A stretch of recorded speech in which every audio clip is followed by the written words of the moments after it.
கேரள மாநிலம் கோழிக்கோட்டில் சாலையை கடக்க முயன்ற 5 வயது சிறுமி தனியார் பேருந்து ஓட்டுநரின் சமயோஜிதத்தால் சக்கரத்தில் சிக்காமல் நூலிழையில் தப்பிய சிசிடிவி காட்சிகள் வெளியாகியுள்ளன.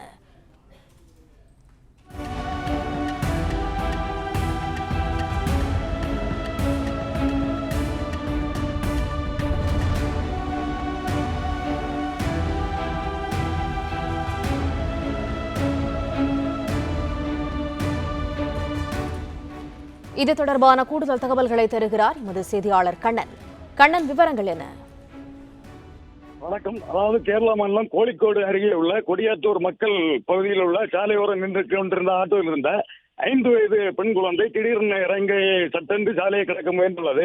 பெற்றோருடன் மருத்துவமனைக்கு வந்த குழந்தை ஆட்டோவில் இருந்து இறங்கி சாலையை கடக்க முயன்ற போது சாலையில் வந்த தனியார் பேருந்து ஓட்டுநர் சமயோஜிதமாக பேருந்தை வலதுபுறமாக திருப்பி நிறுத்தியதால் அதிர்ஷ்டவசமாக குழந்தை சக்கரத்தில் சிக்காமல் நூலிழையில் உயிர் தப்பியுள்ளது. இந்த நிலையில சட்டென சாலையில் கடக்க முயன்ற பெண் குழந்தை விபத்தில் சிக்காமல் நூலிழையில் உயிர் தப்பிய பரபதைக்கும் சிசிடிவி காட்சிகள் தற்போது வெளியாகியுள்ளது.